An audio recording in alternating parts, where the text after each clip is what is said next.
Woohoo! We're here! Allegedly. Allegedly. I might keep that in so that nobody knows what's going on. Yeah. Welcome to this week's Talking Codswallop. I am Gemma.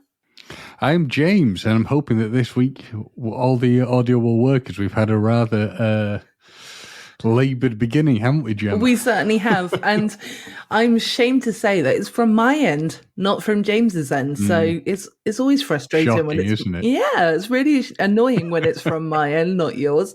I can't, I can't shout at myself as well as I can shout at you. Well, do you want to go and stand in front of the mirror and shout at yourself for a bit? You're more than welcome to do that. Well, sadly, I haven't got any mirrors in my bedroom, so, I can't do that right now. But, when I go in the hallway, I will. I'll shout at myself. You can do, later on you can be there going, you're wrong, you've let yourself down. Yeah. Oh, don't get... Sorry, go on. Let the tadpoles down. No, exactly. And honestly, I'm the worst at berating myself at anything that goes wrong, so don't you worry, I will be shouting at myself later. But we're here now, so it's all good. Excellent. Yes. Excellent. Yes, we are. We are here now. That's the most important thing. Yeah, almost took an hour, but... Yep, I would say the sun is out and the sky is blue, but that's so far from the truth. It is untrue. And I know that rhymes.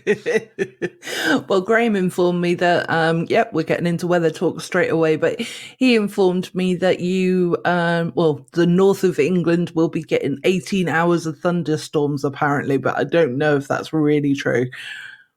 Have you heard that? It's possible. I've seen something about thunderstorms. What we've had today and over the past few days is it'll be kind of reasonably okay, and then you just get torrential, and I mean truly torrential downpour. Yeah. Last for either a short burst like it did this morning, it just went insane, and then it can go for long periods of time. But I feel very sorry for a guy who's currently trying to build a wall. Well, he has been trying to build a wall and do work on it for pretty much a week, and it's just been downpouring on him all the time. But he is nearly done, so he's clearly been getting something right. On the days when it's been nice, he's been getting on with it, but it cannot be fun. Yeah, and he's also a Yorkshireman. Yorkshiremen don't get swayed by the weather, do they? They're out in all weathers, aren't they, James? If they are true Dalesmen, yes, It wouldn't probably bother them at all. They would power through and get it done. So, Is that said? That's off to the guy. Yeah, I was going to say, is that said the fact that you're not a Yorkshireman then? Well, I am a honorary Yorkshireman, and as my family is partly from Yorkshire, yes, I managed to adopt it. Yeah, I'm not a southern softie, but carry on. That's all right. I'm more than happy being a southern softie. It's all good. But no, we've had the torrential downpours and stuff like that as well. It's been horrendous. And it's like, and I nearly took a video of it the other day. I was going to pull over in my car because I was driving in it. And but then as I was driving towards town, the rain had obviously been there before, but it was sort of heading my way, so that's why it was really horrendous where I live. But when I got to town, it was like bone dry, and I was like, oh. That's weird. Yeah, well, it's quite common. So it's like if you see, if you look, where I live, if you look over sort of the direction where town is, if you see like a big black cloud across it, you know that in sort of about 20 minutes or so that it's going to be really bad where I live. So you can sort of judge it. But, so if you're going to put your washing out. It's surely not, I mean, yeah. Don't do it. Don't do it. Yeah, exactly. Yeah. I don't mind it too much as long as if I'm out, I've got a waterproof of some sort on. Yeah. So it's not that bad. But yeah, it's when it just goes insanely heavy. That's the biggest problem. So do you think the tadpoles tuned in this week to hear us talk about the weather, or I couldn't give a damn.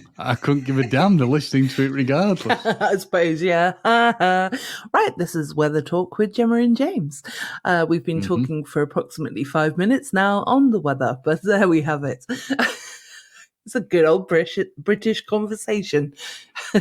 Very true. For our international listeners, enjoy. Yeah. And for those who don't get as much rain, appreciate what we're telling you. Yes, exactly. But actually, on topic, The other day I saw something that was quite funny, that basically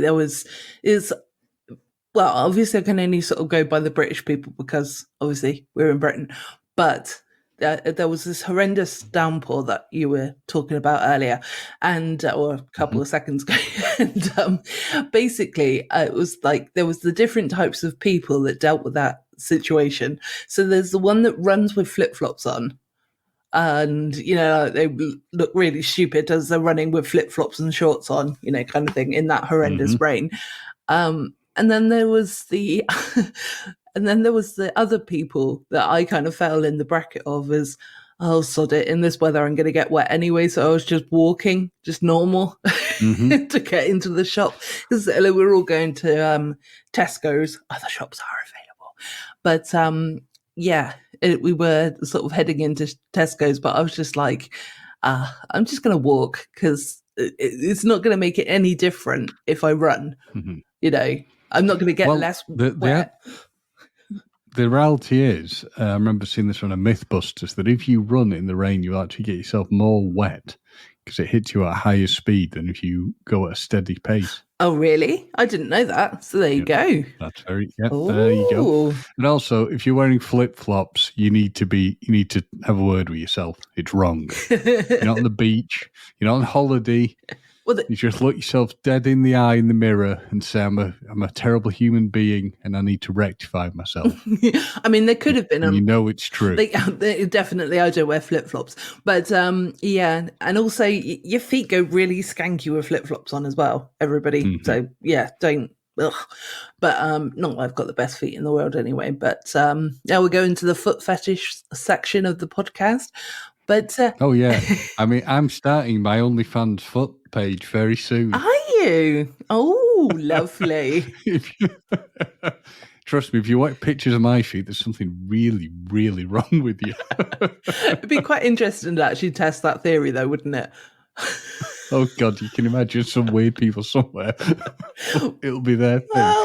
Well, there's something for everybody, so Yeah, exactly. I was going to say that not everybody is a weirdo, so we accept you for who you are. If you love James's feet for a foot fetish, can't say the word. Oh, yeah.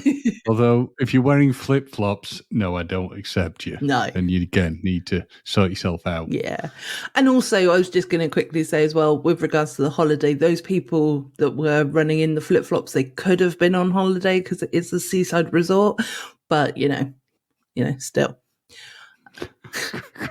Likely You're wrong. Yeah, they're definitely wrong. But no, they could have been on holiday, because it's typical when you come to the seaside, you always pack t-shirt and shorts, don't you? So like when it's raining, I see all the tourists walking around in their shorts and t-shirts, and I'm just pissing myself laughing in my waterproofs, But there we have it. I'm just evil. I'm glad to see you acknowledge your evilness. I do. And rage and anger. I do. I absolutely do. So what else have you been up to this week then, James? Tried to replace my phone. That seems to that could turn into a Codswallop. That could be for the next episode. Seen some friends and family. Things have been good there. Dodged the crappy weather. Generally that kind of stuff. It's but yeah, not too bad. What about yourself? Yes, no problem. And why do we have to wait until the next episode for your phone story? Because I need to see what the situation is to provide the information. Okay. He likes to provide all of the real facts, guys. Not like me, who just wings it. That's fair enough. Yes. At least there should be a Codswallop. Let's provide, factual information. Yes. Well, I mean, it's good to know that you're actually going to be, maybe bringing some content to the podcast. So, that's good. And this, Salty Tadpoles, is a good way to lose your co-host. Bring them on, insult them in under the 10-minute mark. I mean, she's going with it, isn't she? Under the 10-minute mark. She's already stuck the knife in, turned, and pulled it out to let all the blood flow out. Well, it's actually 10 and a half minutes. So, Not according to the timer on this thing. Oh, it says. Anyway, it don't really matter. But obviously Gotcha. Wow. the time is slightly different because it says 10:54 now for me. So there you go. Anyway, I've lost my train of thought now. What was I saying? If that's the case, if it says 10, whatever it is on yours, we must be like an alternate time thing. So the recording timer is showing me 10:32. Oh, okay. Never mind. It doesn't matter. We'll find out. We'll find out in the wash, won't we? We'll find out what's going on. That's true. Who knows? Today, this recording has taken about 6 attempts so far. Who knows? We might not even get this We might not episode even have a recording. We laugh about it, but it actually could be true. It's awful. But anyway. It could. Yeah. I was going to say, how's my week been? Well, I mean, the dog shat in the kitchen. That was fun. Yeah, I was going to say, shitty. Yeah.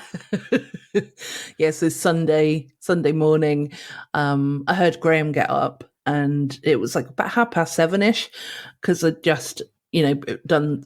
Well, I hadn't finished doing the promoting of the episode that we had last week, which was very, very good to you and Emma.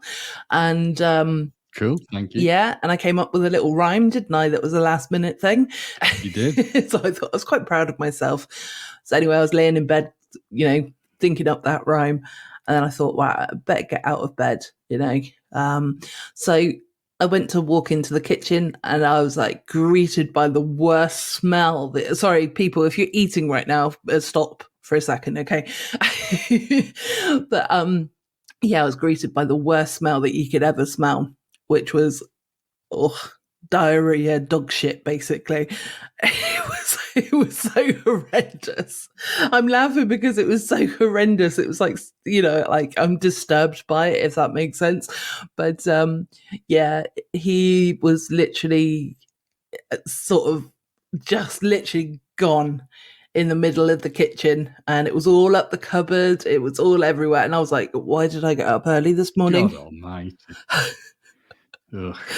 Honestly, but I was glad that I did because you could see that Graham was in a bit of a flap because I'd gone out to have a cigarette and yeah, and he was already outside and he was sort of leaned over going, so he was heaving away. In the meantime, this is still all on the kitchen floor. So the dog's outside with, he's outside. He's not coming back in for a while. And yeah, and then the cleanup started, and it was like getting all as many tissue, kitchen roll kind of things as possible, and it was like bleached in the floor and all this. Managed to get it all cleaned up though before my mum got up, so that was good.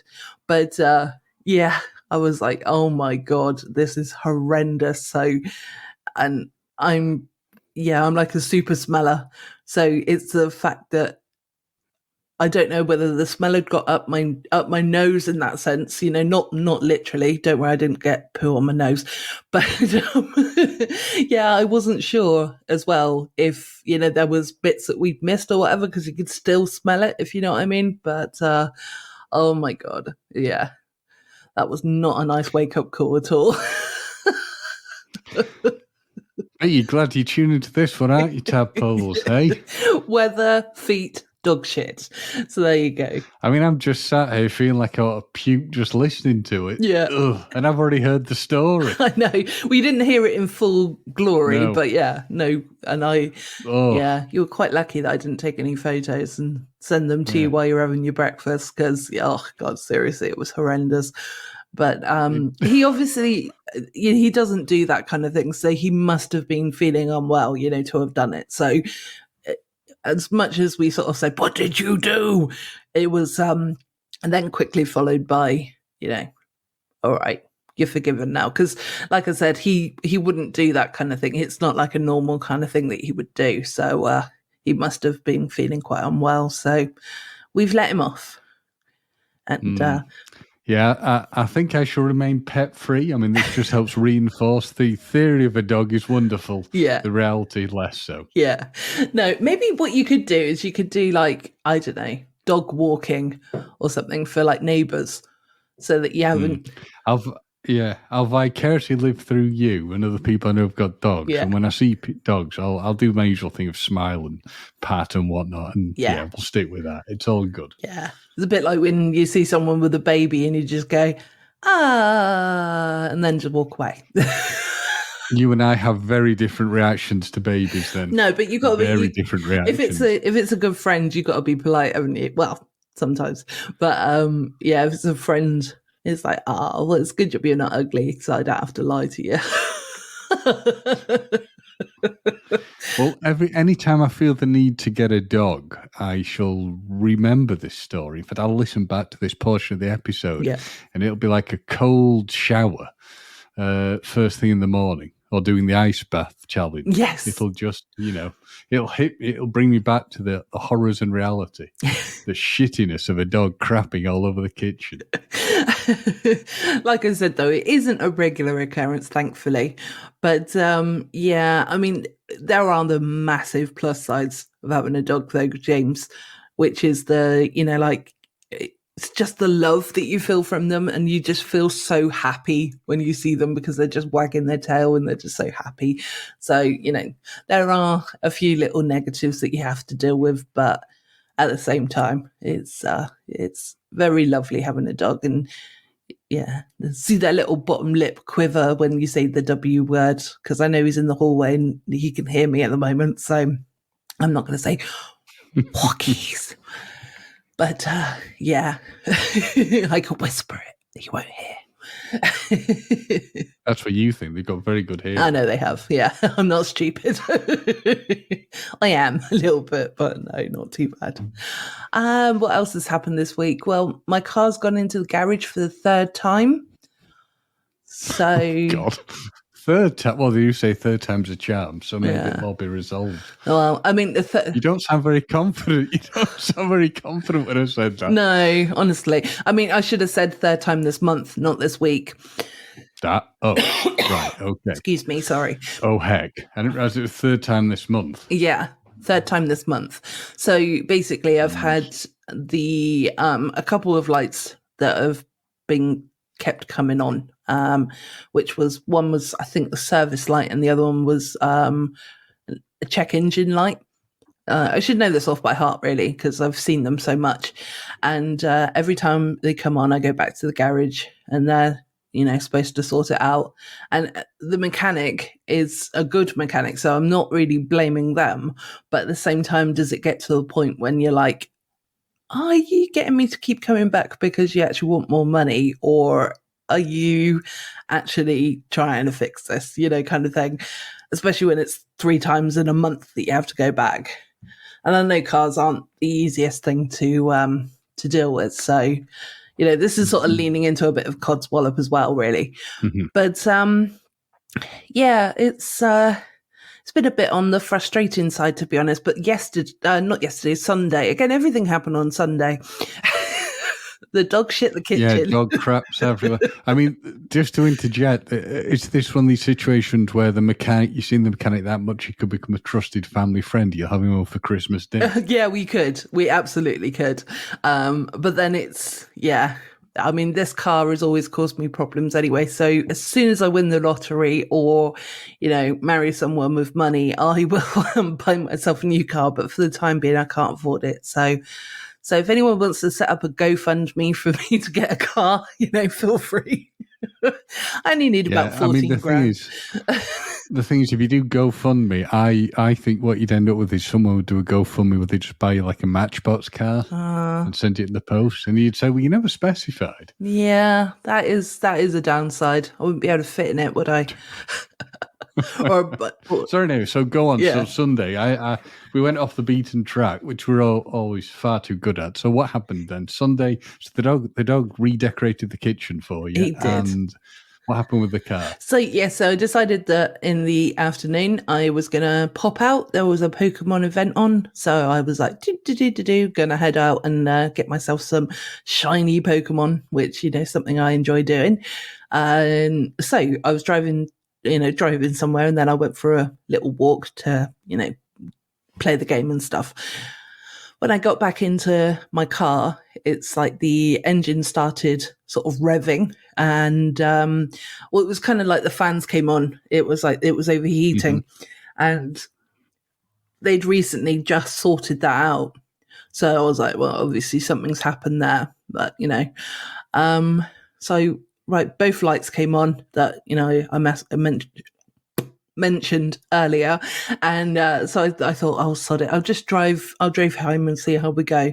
Halfway through the journey, my it was sort of stuck in a bit of traffic. So when I had Hmm. to use the accelerator, I really had to push hard down on the accelerator to sort of get it moving. So I think the car went into like safety mode. Oh, limp mode. Yeah, Yeah. yeah. Where you can only do a certain speed. Yeah, which was quite fortunate in a way because I was stuck in traffic. So, it wasn't an awkward situation where you're holding people up at the same time. So, but on the way home, because literally my mechanic is literally at the end of the road. So I was driving, I would have been driving past it. So on Sunday, I just dropped it off. I was like, well, it doesn't feel safe to drive. So I need to drop it off now. And Hmm. then, Graham came around to sort of pick me up because I was pretty tired. I would have walked home, but I didn't have the energy to at that point. So, but Hmm. yeah, it's obviously yesterday was bank holiday, so today's Tuesday, guys. Just so that you know, behind the curtain there. And I gave them a call this morning, and they're going to try and have a look at it as quickly as they can. But yeah, so I'm got these couple of days off, and I'm like, oh, well now I want to spend time with the dog and stuff because my mum and Graham have gone to Cornwall. So I was like, Hmm. oh, well, now I'm having to work out ways like, well, if I go, if we go for a walk and we go such and such way, it's, again, because of the long COVID and the energy and stuff, I don't know if I'd be able to sort of walk back. So it's kind of working out if dog can go on a bus and stuff like this and working out all these different things that I wouldn't normally have to sort of like consider because obviously you just Mm. jump in the car, don't you? But True, yeah. true. Yeah. So it's been an interesting week. That was just one It day. does sound like it does sound like you've had what I can only describe as a bit of a time. I It's have. and this car. Do you think this car was maybe built on an ancient Indian burial I ground think so. somewhere? Yes. I really do. I really do. Yeah, because there was faults with it from almost day one, to be honest. Yeah. So, I've had it for about a year and a half now, and I've spent about just over $1,000 on it to get it repaired. It's cursed. Yeah, it is cursed. It definitely is. Oh, and the other thing as well, which James, God. Go this on. can be quite funny in some ways, and this way, I suppose I'm going to lean in. Have you got Codswallop this week, James, or shall I just keep rambling on? I think just keep rambling because I think even if I brought the most rageful, volcanic, angry, exploding, my heart's about to explode and all my limbs are about to drop off levels of rage, it wouldn't even touch the surface of the giant nuclear explosion that is your rage and anger. No, but if you have Go got on. Codswallop, I'd like you to interject it. That's fine. I don't dare interject. The rage, Tadpoles, the rage and the anger. It's like I'm running a tally chart. Oh, she's getting closer to exploding. Well, it's kind of like if you could see the microphone levels kind of thing, it's sort of like, oh, they're going into the red, they're amber again. She's all right, green, she's perfect. No, red again. If there's a picture of your microphone, it'd be melting. It makes the nuclear explosion in Oppenheimer look like a match being lit. Yeah, absolutely. Have you seen that film? I have. It's very, very good. I've not seen it yet, so I'll have to check it out. But we'll go into that in a minute. I've got to keep my rage levels first. Okay, yeah, go on. Keep focusing on your anger against the vehicle. Yes. Oh no, this isn't vehicle related. This is something different. This is something else. Yeah. Oof, oof. Strap yourself in, kids. Be afraid. No, it's a positive thing that then turns negative in some ways. So James kind of knows about this, so he will realize in a few minutes when I start saying. So because of, again, long COVID, don't want to keep harping on about it, but obviously it seems to be that I am at the moment anyway, that, it's not good to smoke. So, and it's not good to smoke full stop. So I decided, this is true. Yes, I decided I was going to try giving up. And I had small patches, and I realized afterwards that they were out of date. So they didn't help me. So I went back, I sort of fell back into the trap of going back to smoking again. I mean, we were only talking like a day or two, something like that. It wasn't long. And then, so what I decided to do, because it was kind of becoming at the forefront of my brain to give up smoking, that I was like, right, okay, in Dorset, there's a service. It's not just Smoke Stop, which is a global thing, I imagine, or it's at least all over the country. But in Dorset, there's like a Get Well Dorset or something like that. I can't remember exactly what it's called, but also I don't really want to say their name just in case, I say anything negative about them. But so anyway, I gave them a call. I was like, look, I'd like to give up smoking, but I need some assistance with it. I can't do cold turkey, because I've got mental health problems. So it's I need it to be as easy as possible, even though it's not going to be fully easy. So I was like, right, okay. I spoke to the chap, and he was very helpful. And he said, right, okay, here's a location you can go to. So it's a local pharmacy. I was like, right, that's at the bottom of the road. It's not far away anyway. It's about a 15-minute drive, so it's not really at the bottom of the road. So I rang them up, and they were like, well, we don't do it anymore. We don't do the smoke stop anymore.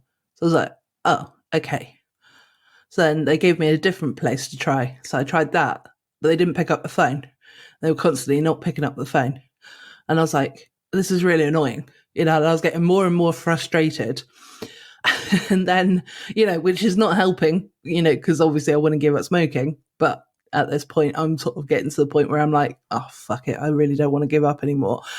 I did a last thing, last place that I went to, which was Asda Pharmacy, because I know that they offer like a smoke stop service.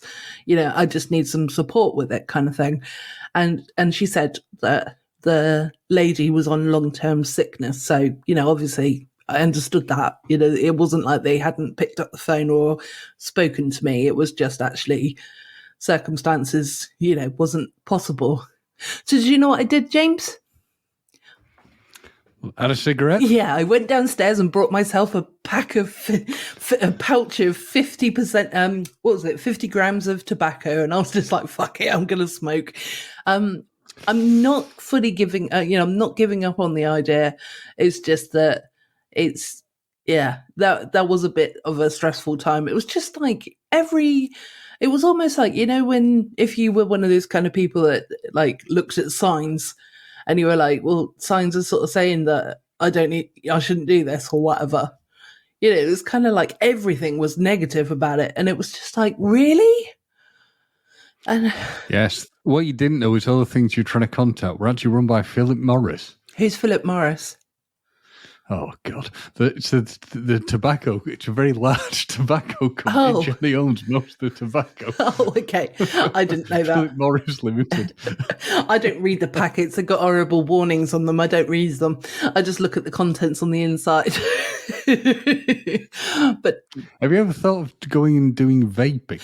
I've tried that before. I tried that when I was with Chris years ago. And I didn't get on very well with it because it kept making me quite sick. Which is something that it can happen.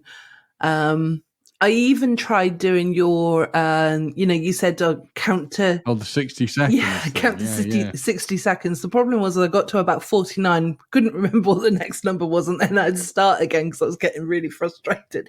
And then I had a fag.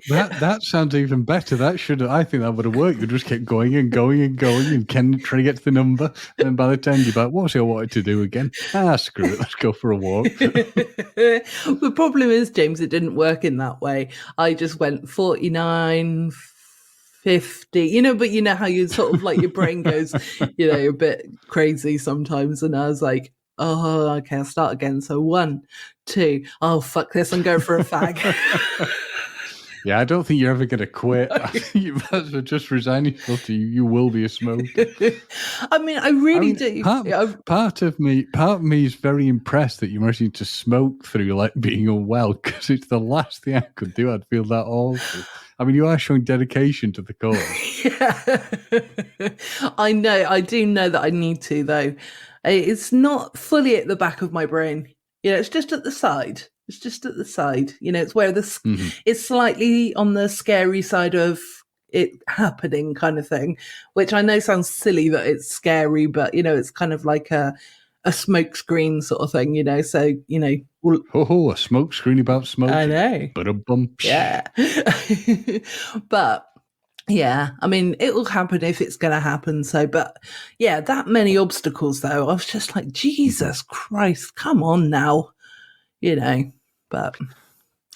It's been, the thing for me is it's been that long since I have smoked that it's one that, it's like they say about, the distant memory thing, that I don't probably recall it being as bad as it actually was trying to give up. Like they say, childbirth for women, that if they could remember every single scintilla of childbirth, they'd probably never have another child. It's like you objectively block out the difficult things. So I don't just remember. All I can remember is I did cold turkey. And I didn't remember it being tricky, but I just kind of came out the other side.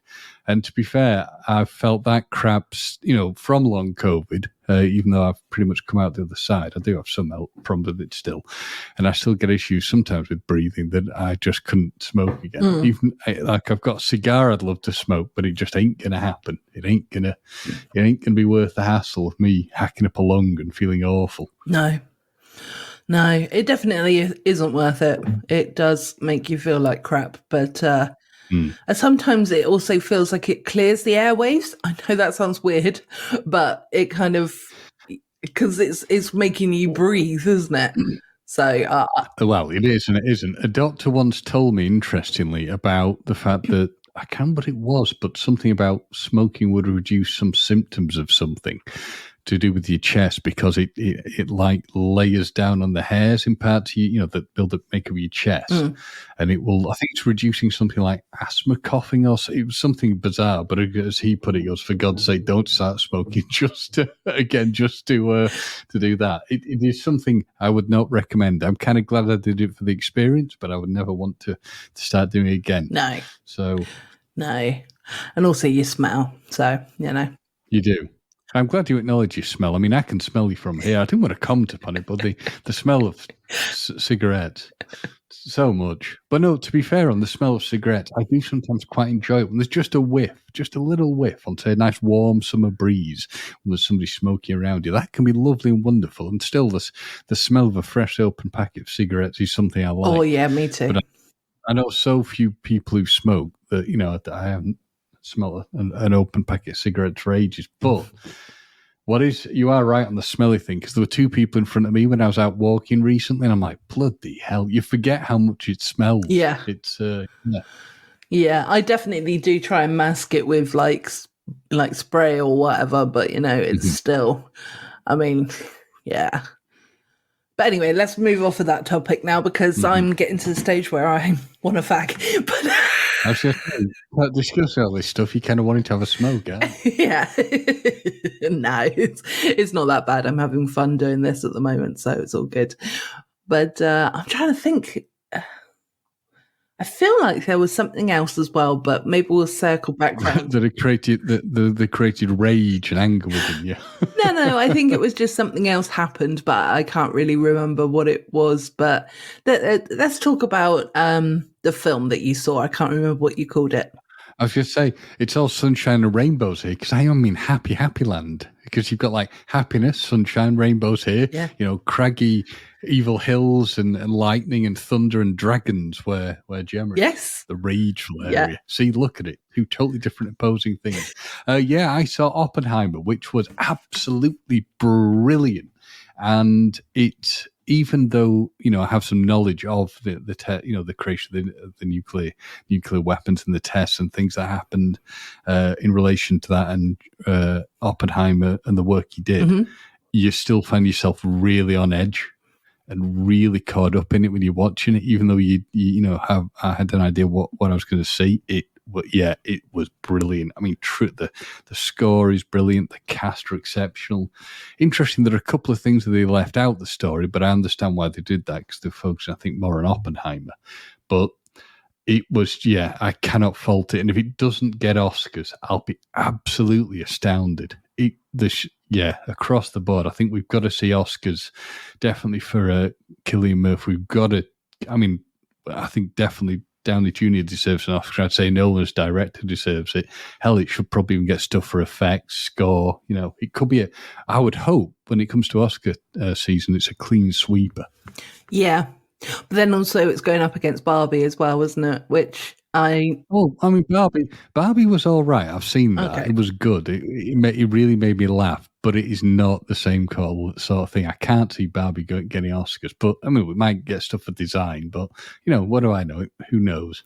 Yeah, because I haven't seen either film yet, unfortunately. I wanted to, but I imagine by the time that I get around to watching them, I'm going to be watching them on the telly or something. But so like I did want to go to the cinema and watch both, actually, but it just never happened. So, but well, Barbie was hilarious. It's so weird.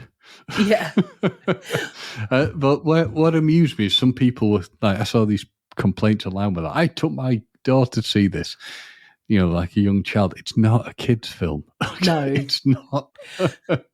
No, and I think there's also I've heard as well that there are a couple of like hard topics in Barbie as well, but they've done it so well that it's kind of like they're helping them understand it rather than pushing it down people's faces. So you're looking at two diametrically opposite films. You come out of Barbie laughing and feeling happy. You come out of Oppenheimer and you just like, and this was a forewarning before he even hit the the screens, that you don't come out of Oppenheimer happy, joy, bouncing off the walls. No. But again, it's the topic. It's not going to be a happy topic, but by God, I cannot stress enough and I'm not giving anything away, with the roll up to when they're testing the bomb, they're doing the test.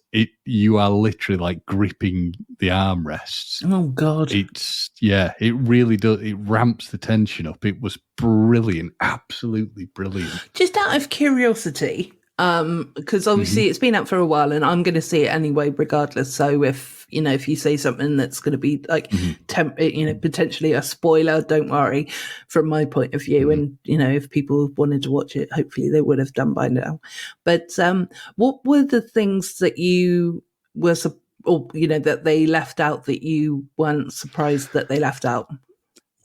Well, the big one that they left out that surprised me is within the creation with the Manhattan Project, and they were putting everything together in the real world of what happened. There was a issue where there was a drop on one of the I can't remember the exact thing what it was, but there's a drop when they were doing a testing and they were putting together something, and it killed one of the scientists who was working, and that was completely glossed over. Well, it wasn't even mentioned within Oppenheimer, which surprised me. Oh, okay, yeah, I'm familiar with that, but that was the big bit. Yeah, that was the big one that surprised me. But wow, it is still a hell of a good film. And there are, there are other things you can look at if you wanted to say, look at another film about this. There's a film called Fat Man and Little Boy, which was made many years ago. Because that's what the bombs were called, wasn't it?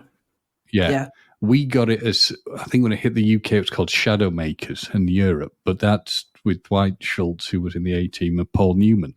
And that's good, but it's not to the scale of this. And it was just a really, I mean, I can enjoy them both, but this was, a hell of a film. Yeah. So you were left in awe of it, sort of thing, but at the same time in shock of it as well.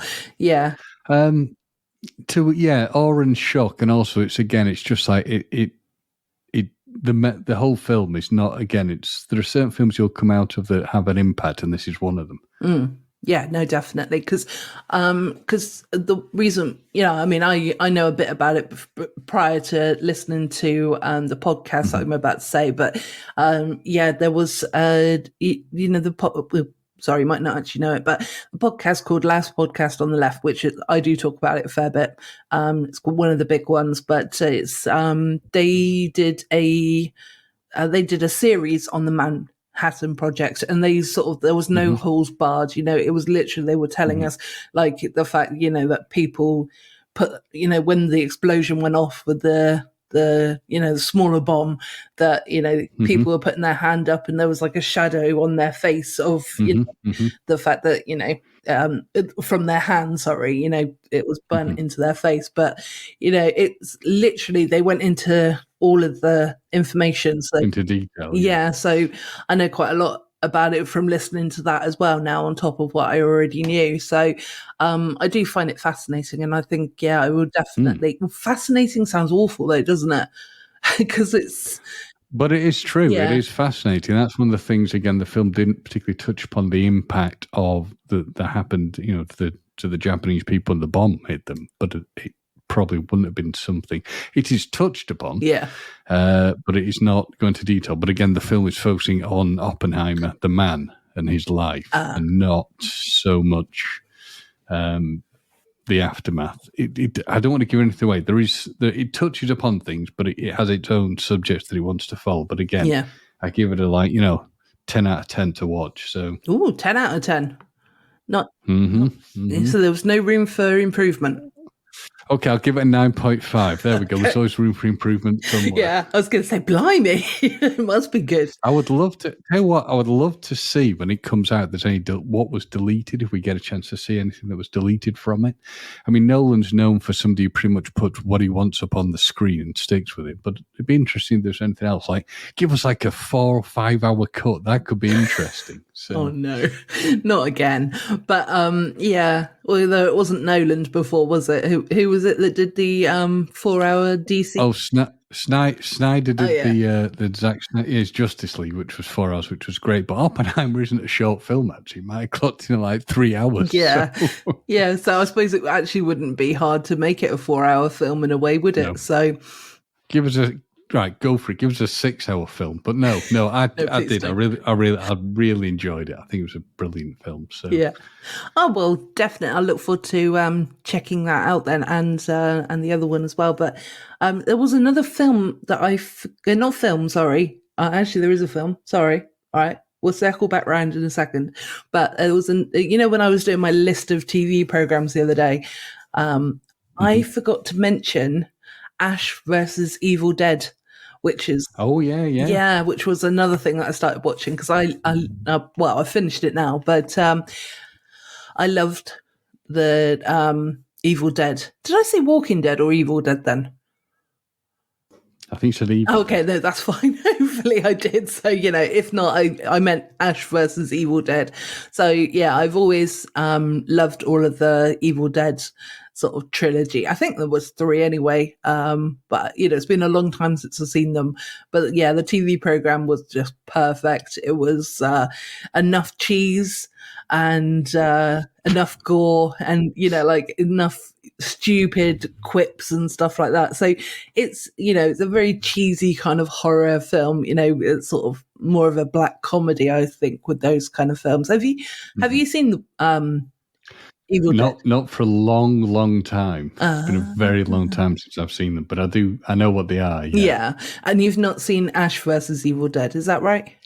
No, I never saw the show. I mean, I've gathered it was really good and people enjoyed it, but no, I've not. I've not not indulged. Oh, well, maybe check it out, because I think you will enjoy it, because it's definitely, there's so, he's cutting up people with his chainsaw arm, it's like, because he's got no arm because he had to cut it off because it was possessed in the films, sort of thing.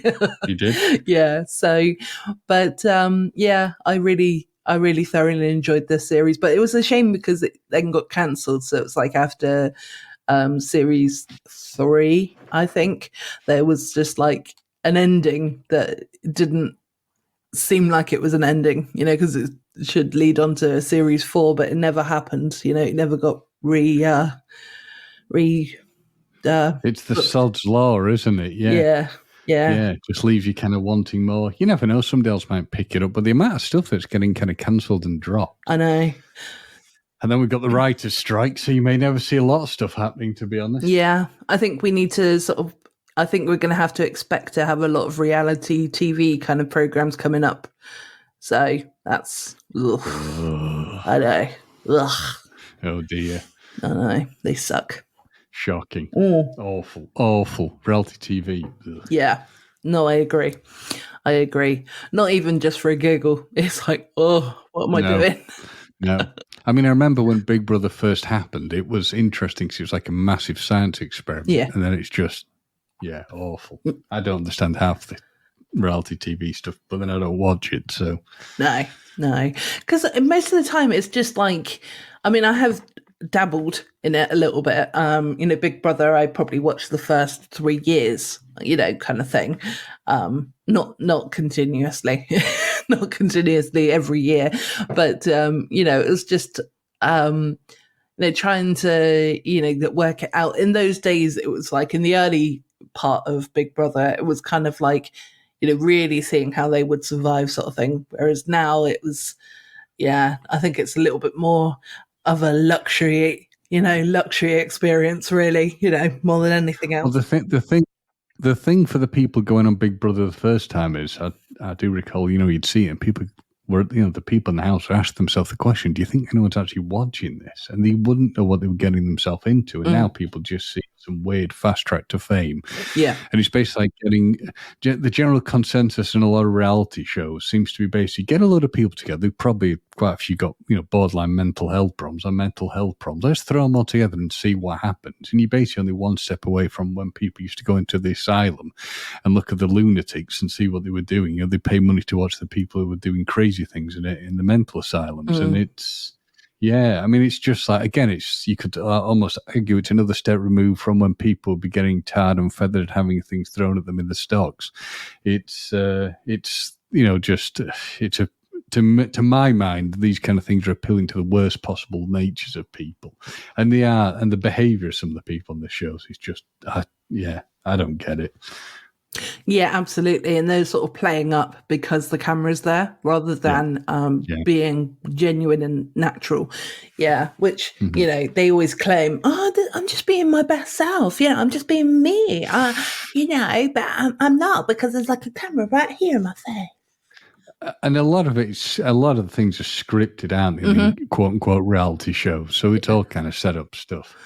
Yeah, although technically Impractical Jokers is reality TV, and I kind of like that. So, but at the same time, I've gone off that as well quite a bit. So I haven't watched that for absolutely ages, to be honest. I haven't seen that for a very long time. Yeah, I think actually thinking on it, the last time that I saw it was like,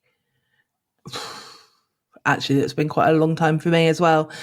I think series 4 was the last time I watched it. So. I don't know what they're on now. So. I'm lost. Is it 7, 8, 9, something like that? Who knows? 10, 11, 12. Who knows? We can count. I think what will happen, I think you've hit the nail on the head on the fact that what I will just say is this: if there is a limit in things being on television for people to watch, and it's all reality TV, what you have to do, salty tadpoles, and tell your friends and tell your family and tell anybody else, is they shouldn't be watching this kind of stuff on TV. They should be listening to us as a podcast. We've got a huge back catalogue, so you don't have to go and watch the weird reality TV stuff. Listen to us. Listen to the really good stuff where we're discussing interesting, fun topics, and shy away from the evil reality television. I couldn't have said that better if I tried. That was perfect, James. Chef's kiss.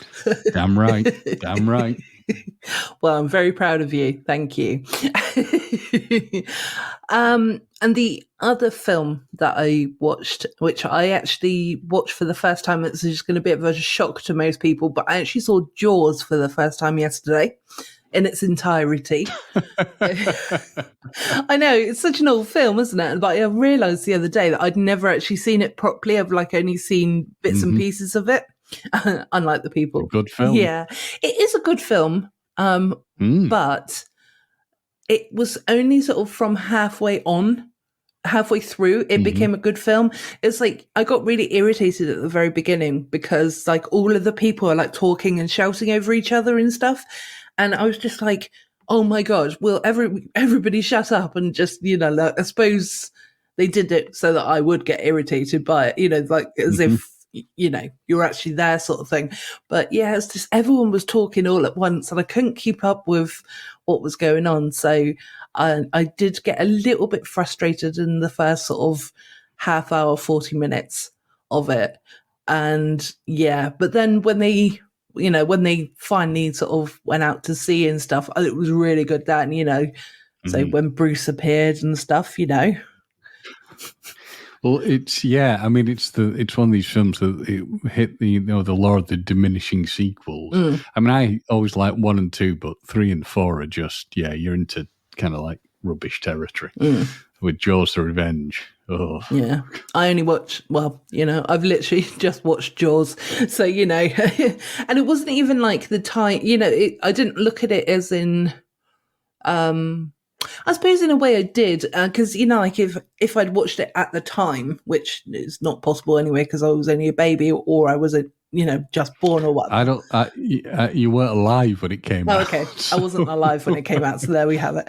But if I'd have watched it as one of my early on films before I'd seen a lot of other horrors and stuff like that, my opinion on it probably wouldn't have been as swayed by it as it is now, because, you know, like there's so much out there, isn't there, of, you know, like people going out on boats and, you know, getting attacked by things and whatnot. So I mean, what it could be, Tadpoles, is that Gemma's just let slip that she's actually a lot older than we think she is. Just bear that one in mind. I genuinely didn't know when it came out, to be honest. No. When did it come out? 1975. Oh, okay. No, I definitely wasn't alive.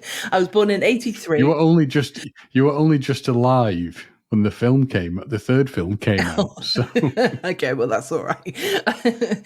But yeah, I suppose in 1975, then in that case, it would have been quite shocking. A bit like, you know, how The Exorcist was when that first came out and stuff like that. But yeah, so, and I did enjoy it, but not all of it. I think they say Jaws was kind of considered like the first summer blockbuster. It was like it was a huge thing. But it was, I like it. Again, it's not one I've watched myself for a while, but I do like the first two, and I've never really kind of watched 3 and 4 that much. But, I mean, 4 is bad, and as Michael Caine said, because about being in it, he said somebody once said to him, it's a terrible film, and he goes, you know, it may be a terrible film, but I've seen the house it built, and that's wonderful. Yeah. And that's the thing, isn't it? It's at least, you know, it's put people's careers on the page and stuff like that, so, you know, it's good. But, yeah, Nah, I don't know. I think I'll wait another 30 years. I'll watch the second one. Watch the second one then. Yeah. We'll see. You know, I've got some free time on my hands, so, you know, I'll maybe check it out again, but who knows? But yeah. But yeah, so that's really everything that I've been up to in a nutshell. Cool. You've been rageful, but you've also managed to watch some films and enjoy them. So that's good. Yeah. It's all good. And clean up dog shit. So, you know, I like to go back to that, guys, just so that if anyone forgot. Can it get any better than cleaning up dog crap? Wow. Maybe not. No, it definitely can't. But yeah, especially as Graham put all the tissues in a bucket, and I was like, why did you put in a bucket? Should have gone straight into a rubbish bag, so to speak. Yeah, into the outside bin. Yeah, but he wasn't, you know, it was so early, he wasn't thinking properly. But yeah. So I was then having to move them from there to there, and I was like, I I've got poo on my head. Gross. Just no, wrong. Bad dog. Bad dog. In that situation, yes, he was. Yes, he was. But he got taken to the groomer yesterday, so he's absolutely lovely and clean now. So it was all good. He'll smell better, that's for sure. He definitely does. Yeah. So good. Right.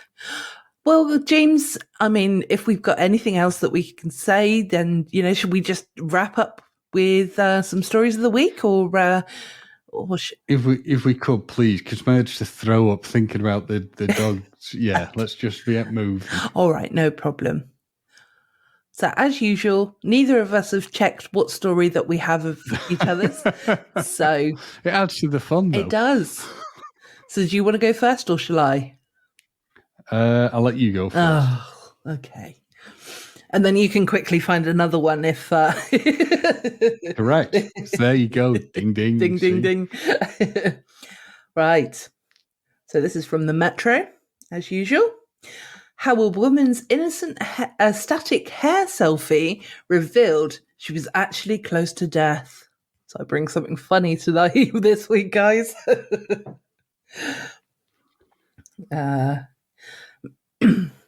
A woman was warned she likely cheated death after posing a selfie showing her hair standing up on end while out for her morning walk. She was walking her dogs on the beach in Jersey. I think that's Jersey as in the UK one rather than New Jersey. They're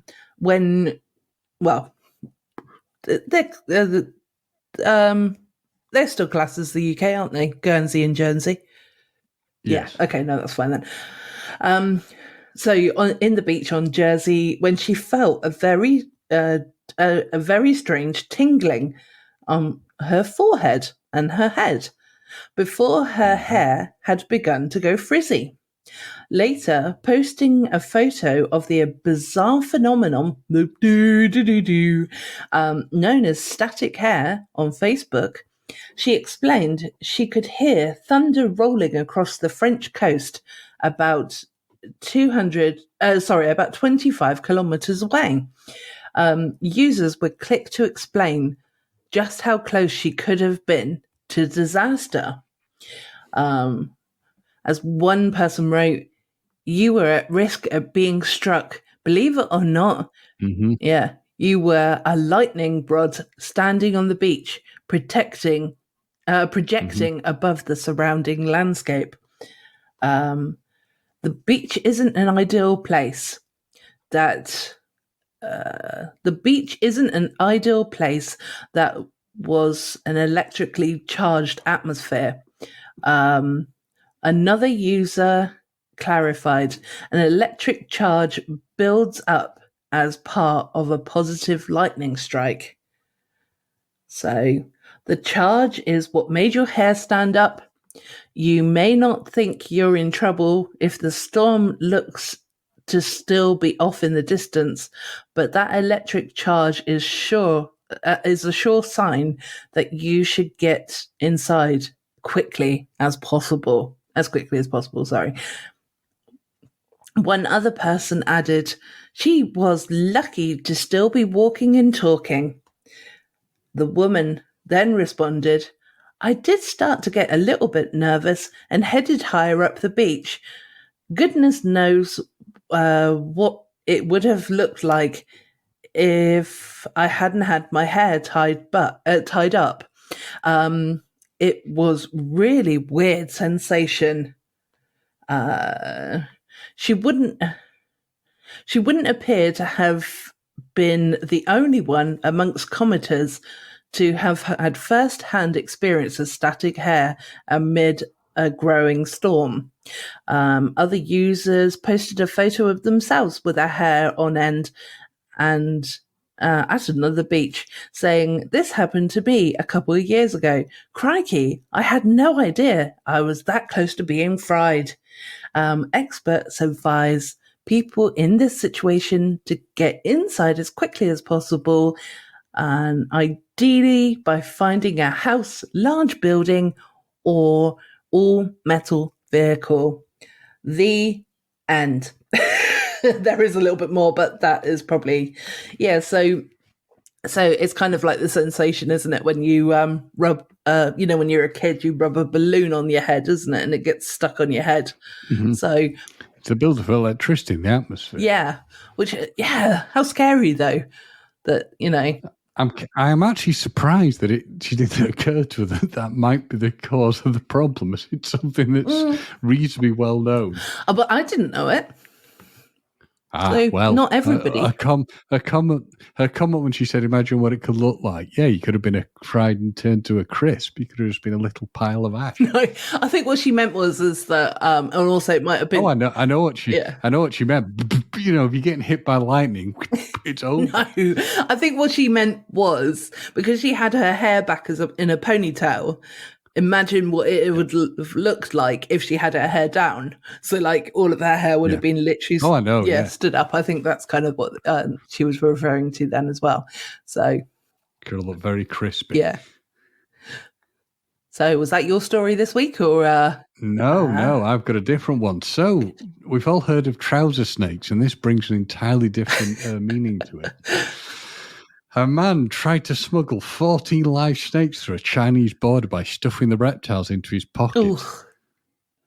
He was caught at Fujian Airport, an entrance on the border between mainland China and Hong Kong in Shenzhen, southeastern China. Agents at Huanggang Customs on the Chinese side of the border reportedly noticed the man looking nervous and avoiding eye contact with them. There's a shock. Yeah. They asked to examine his belongings and ended up finding 14 snakes wrapped up in cotton socks and stockings. Footage shows the passenger dressed in black clothing and a white cap nervously checking his pockets while standing at the checkpoint. The clip then cuts to border staff handling the socks with the snakes dropping out. The reptiles were placed inside plastic containers and handed over to authorities. 3 of the serpents were ball pythons, also known as royal pythons, which are an African species listed as near threatened on the International Union for Conservation of Nature's Red List. The law requires all animals transported in and out of China to first be quarantined and inspected. It is not clear whether the man was charged with anything. And, funnily enough, being the Metro, that's the end of the article. Well, I mean, it's a bit of a slippery slope, isn't it? Getting wiggly snakes in your trousers. I don't know. Yeah, I wouldn't recommend carrying 14 snakes in your pocket. Not a good move. No, not really. And also, it's not really a nice experience for the poor snakes. I mean, I don't like snakes at all, but I also don't want to, if one was in here right now with me, I'd be like fucking screaming my head off, kind of thing. I would not be happy. But but at the same time, I wouldn't want anything really negative to happen to them. Like if you ever see like Border Force or whatever, I think I've talked about that before. And, you got these caged animals, reptiles or whatever that are being shipped over in a cardboard box that are close to death, because they're not being looked after properly. It does make me a bit sad, but there we have it. So, but you could also, because I do remember another story, so maybe I'll end with a third story, but I just need to find it. Okay.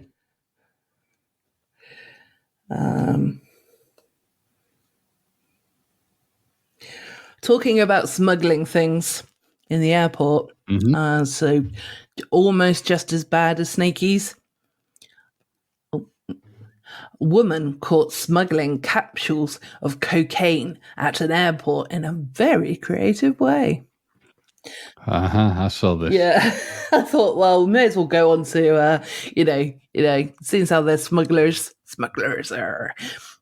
A woman was caught trying to smuggle cocaine through the airport by hiding some up her vagina. There you have it, James. Well, if you don't have pocket space. No, exactly. And it's a hell of a way of dodging those the bag restrictions and weight limits. It's like having your own pockets, isn't it, really? I don't know how to take your word for that. Don't have the facilities. No. The 20-year-old stuffed 11 capsules into a condom and then inserted it up her vagina before she was busted on July 29th. she had also ingested 67 other capsules when she was stopped at the airport in Argentina. Each sorry, excuse me a minute, I got itchy nose. There we go. Each tablet in her vagina contained 110 grams of the Class A drug with a street value of £5,500. And while the ones she consumed in the other ways was 632 grams of cocaine worth 31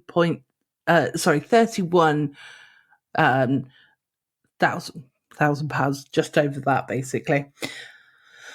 She was reportedly trying to travel on. So basically, she was trying to, fly to Barcelona, but the airport staff. You can tell I'm getting a bit tired now. But the airport staff asked her to undergo a scan because they were suspicious. The alleged drug mule, described as a petite and weighing no more than 50 kilograms, had a newly issued passport and appeared nervous.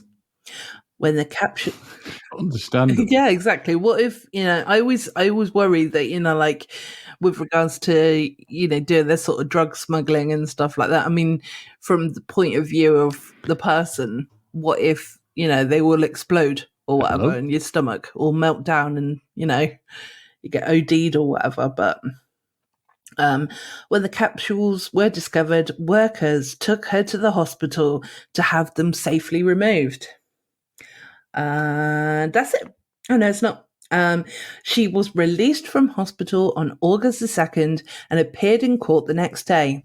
An investigation was launched against her for attempting narcotics smuggling. You dropped out. You went entirely quiet then. I completely missed you. Oh, really? Yeah. Oh. How very weird. I can hear you again now. Okay, well, I'll say that again just in case it didn't get picked up on the audio then. She was released from hospital on August the 2nd and appeared in court the next day. An investigation was launched against her for the attempted narcotics smuggling. Her belongings, including her phone, have been seized, and her home in wherever she's from, was raided. She has reportedly refused to give a statement to officials. The end. Just like a good Metro ending. It ended. It did. It did. Ground to a halt. Yeah. Done. Finished. Finito. Yeah, exactly. So I'm getting a bit of a raspy voice again, James. So I think we might need to wrap up this episode if that's all right with you. No problem. No problem. I've got stuff I've got to go and head out and do. And now that it's not peeing it down as much, I'll be able to go out and do them. Yeah, brilliant. Well, there you go, people. We're going to get on with our lives, so you get on with yours. Yep. But thank you for listening to this week's Talking Codswallop. I have been Gemma. I've been James. Yes, you have. Bye-bye, everyone. Bye-bye. Bye-bye. Fuck off. Nice.